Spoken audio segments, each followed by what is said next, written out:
इस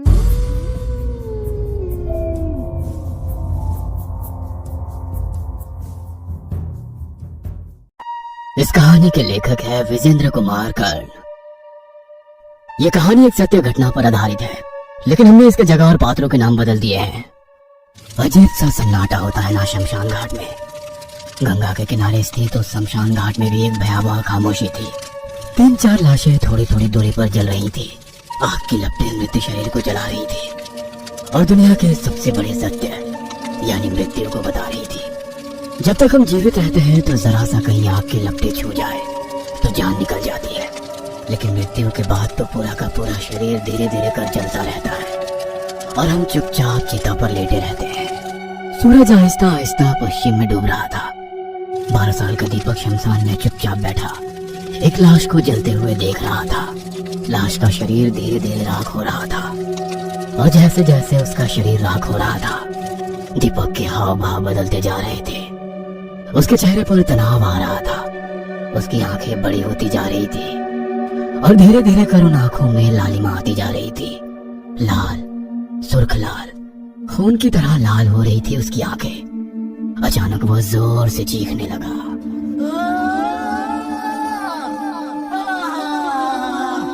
जलती लाश के पास गमों के सागर में डूबे उस मृत व्यक्ति के परिजन दीपक को इस तरह चिल्लाते देखकर डर गए। अरे ये कौन है?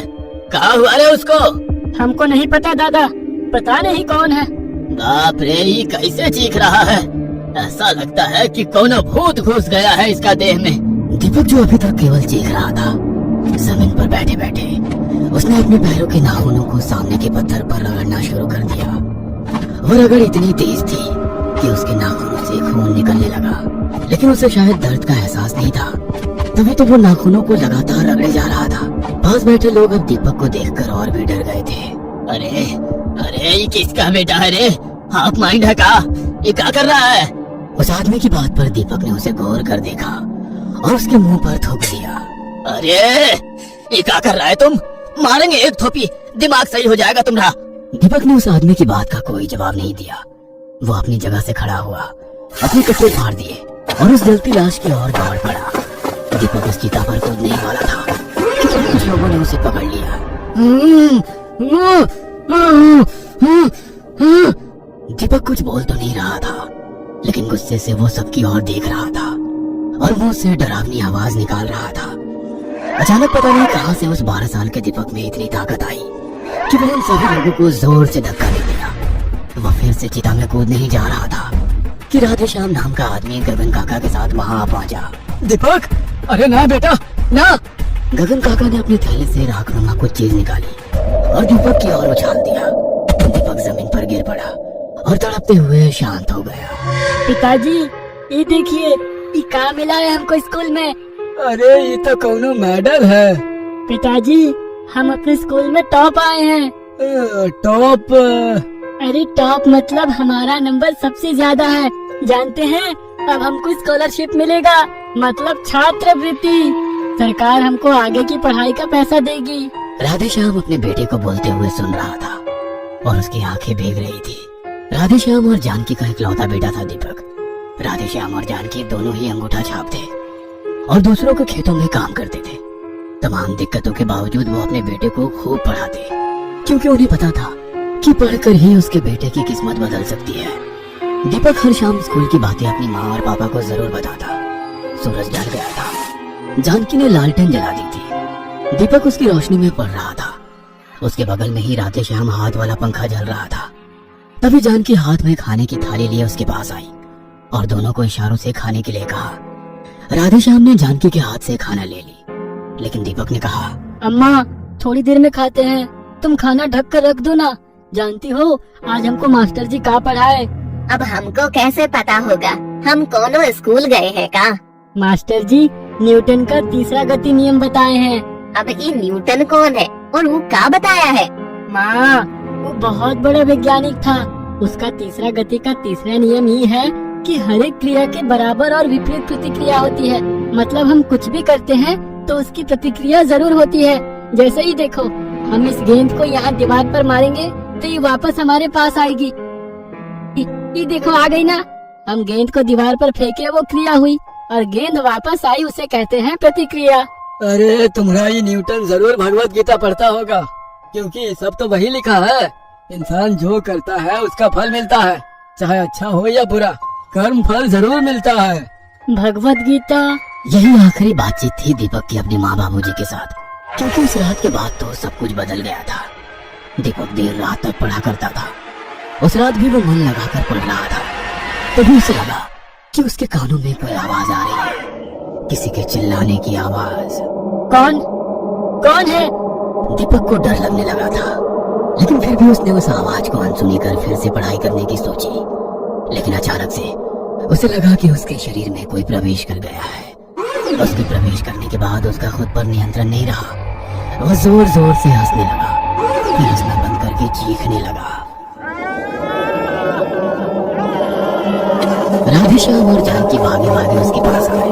अरे क्या हुआ है बेटा, ये ऐसे काहे चिल्ला रहे हो तुम? दीपक उनकी बातों का कोई जवाब नहीं देता है और पास से पहले अपनी किताब कॉपी को फाड़ने लगता है। अरे दीपक, क्या हुआ है बेटा? ये किताब कॉपी काहे फाड़ रहा है? वह भी उनकी बातों का कोई जवाब नहीं देता, बल्कि उनकी ओर घूर घूर कर देख रहा होता है। उसकी आंखों का रंग बिल्कुल बदल गया था, उसके चेहरे के हाव भाव भी। वह अजीब सी आवाज में गुर्रा भी रहा था। अचानक उसने अपनी माँ पर हमला कर दिया और उन दोनों का गला दबाने लगा। जानकी, ये हमारा दीपक नहीं है, ये कौन और है? राधेश्याम और जानकी जोर जोर से चिल्लाने लगे और वही गांव के कई सारे लोग इकट्ठे हो गए। अरे क्या हुआ है? कौन जानवर वानवर घुस गया है क्या घर में? बचाओ बचाओ!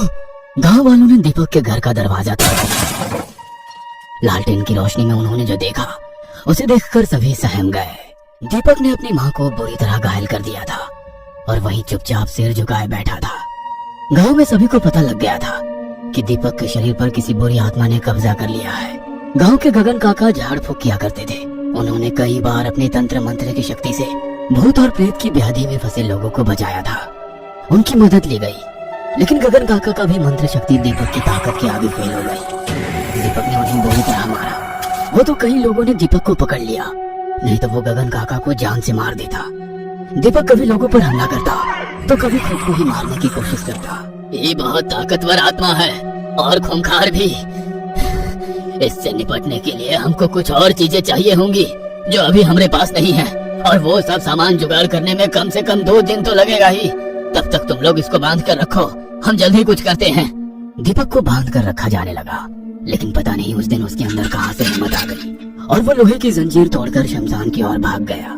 वो तो गांव के कुछ लोगों ने उसे शमशान जाते देख लिया था, जो राधेश्याम चाचा को बताया गया, और राधेश्याम चाचा गगन काका को लेकर शमशान पहुंचे। उस दिन गगन काका पूरी तैयारी के साथ वहां गए थे।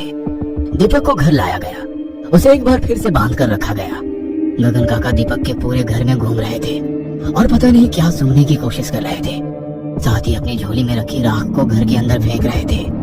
जैसे ही वो राख को फेंकते, एक आवाज उनके कानों में आती, किसी के चीखने की आवाज। लेकिन वो आवाज सिर्फ गगन काका ही सुन सकते थे और कोई नहीं। कोई तो आया है, कोई आया है राधेश्याम, कोई आया है इस घर में, कहीं छिप कर बैठा है, वही कर रहा है तुम्हारे बेटे को तंग।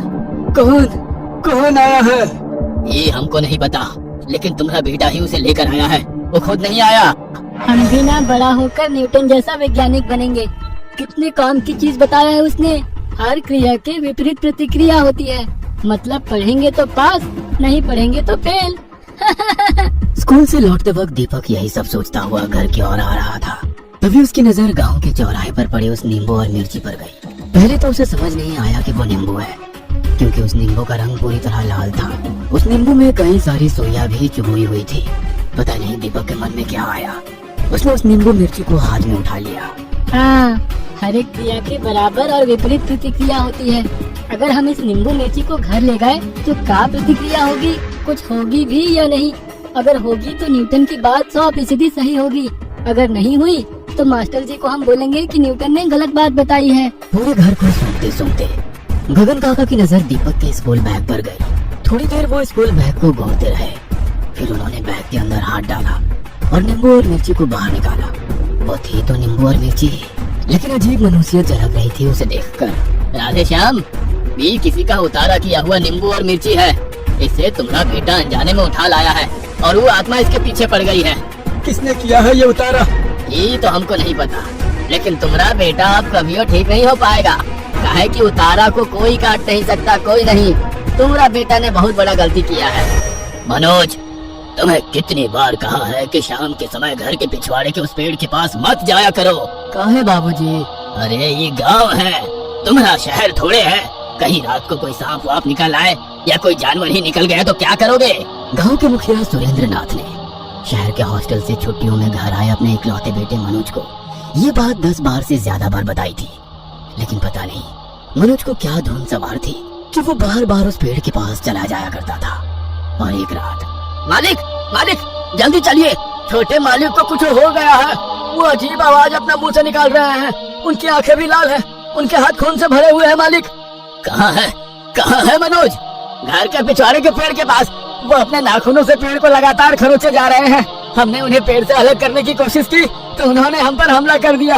दीना के सीने पर तो उन्होंने अपने दांतों से काट लिया और उसके सीने के मांस को अपने जबड़े में ले लिया है, पर वो उसे लगातार चबाए जा रहा है। मालिक, लगता है कोई बुरी आत्मा ने उन पर अपना कब्जा कर लिया है। सुरेंद्र नाथ भागा भागा घर के पिछवाड़े पहुंचा। अपने बेटे की हालत देखकर वो दहल गया। कुछ साल पहले का मंजर उसकी आंखों के आगे घूमने लगा। तुमको जितना बोल रहे हैं उतना करो, नहीं तो यही मार कर गाड़ देंगे तुमको। मालिक, 1 बीघा जमीन है हमारे पास, बड़ी मुश्किल से अपना और 3 बेटी का गुजारा करते हैं उससे। आप कह रहे हैं कि वो जमीन आपके नाम लिख दे? तुमको बोल रहे हैं ना वो हमारा जमीन है, तुम्हारा नहीं। चलो अंगूठा लगाओ ये कागज पर।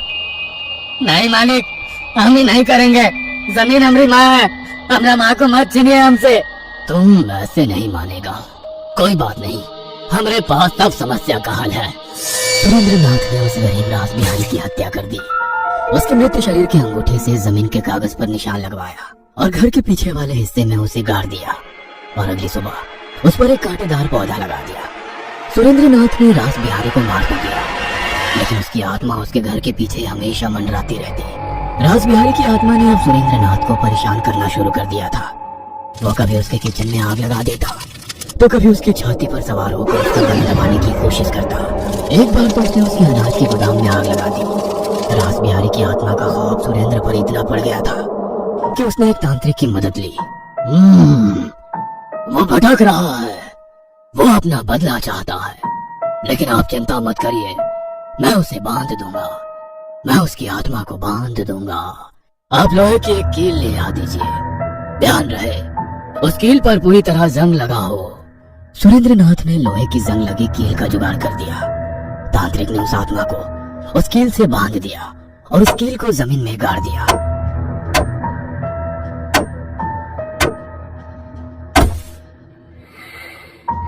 एक दिन सुरेंद्र नाथ का बेटा जब अपने घर के पीछे खेल रहा था, तभी उस कील से उसे चोट लग गई। उसका पैर लहूलुहान हो गया। उसने गुस्से में जमीन से उस कील को खोदकर बाहर निकाल दिया। शमशान के उस तांत्रिक के पास सुरेंद्र नाथ अपने इकलौते बेटे के साथ बैठा हुआ था। मनोज को जमीन पर आटे से बने एक गोल घेरे में बिठाकर रखा गया था। तांत्रिक के आगे आग जल रही थी और वो मंत्र जाप करते हुए हवन कर रहा था। जैसे ही वो मंत्र पढ़कर आग में आहुति डालता, मनोज अजीब अजीब सी आवाज निकालने लगता।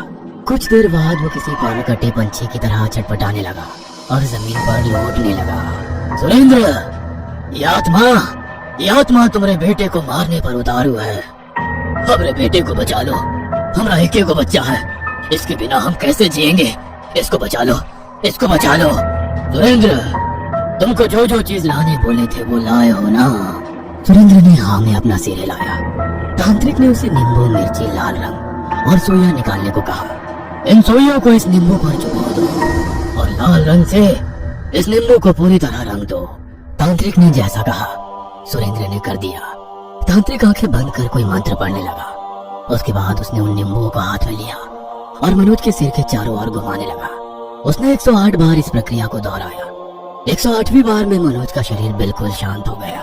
सुरेंद्र नाथ, तुम इसी समय इस नींबू को लेकर किसी चौराहे पर फेंकाओ, लेकिन याद रखना ये करते हुए तुम्हें कोई देखे नहीं और इसे चौराहे पर ही फेंकना और कहीं नहीं। जैसे ही तुम इसे फेंकोगे तुम्हारा बेटा उस आत्मा से मुक्त हो जाएगा, लेकिन ये आत्मा इस नींबू मिर्ची में ही रहेगी। जिसके भी पैर इस पर पड़े या इसे किसी ने उठा लिया तो वो उसे नहीं छोड़ेगी। सुरेंद्र नाथ का बेटा मनोज अब बिल्कुल ठीक था। वह शहर जाने की तैयारी कर रहा था। उधर दीपक की हालत बहुत ही खराब थी। वह पूरी तरह पागल हो गया था। उसे अब भी बांध कर रखा जाता, लेकिन एक दिन फिर से उसने जंजीरों को तोड़ा और सड़क पर भागने लगा। उसी सड़क से सुरेंद्र नाथ का बेटा और खुद सुरेंद्र नाथ अपनी कार से शहर जा रहा था। कार अपनी गति में थी, तभी दीपक ने एक पत्थर उठाया और जोर से कार के शीशे पर मार दिया। कार एक पेड़ से टकराई और फिर सन्नाटा छा गया। सुरेंद्र नाथ और मनोज दोनों मारे गए। दीपक अभी भी जिंदा तो है, लेकिन पागलों की तरह सड़कों पर भटकता रहता है। उसकी माँ और पिता दोनों से अपने बेटे की हालत देखी नहीं जाती, लेकिन उनके वश में तो कुछ भी नहीं है। दीपक अभी भी सड़क पर कभी कभी भागते हुए कहता है कि हर एक क्रिया के विपरीत प्रतिक्रिया होती है। ये कहानी आपको अच्छी लगी हो तो हमें सब्सक्राइब करें, हमारा इंस्टाग्राम और फेसबुक पेज जरूर फॉलो करें। और हाँ दोस्तों, सब्सक्राइब करना भूलना मत।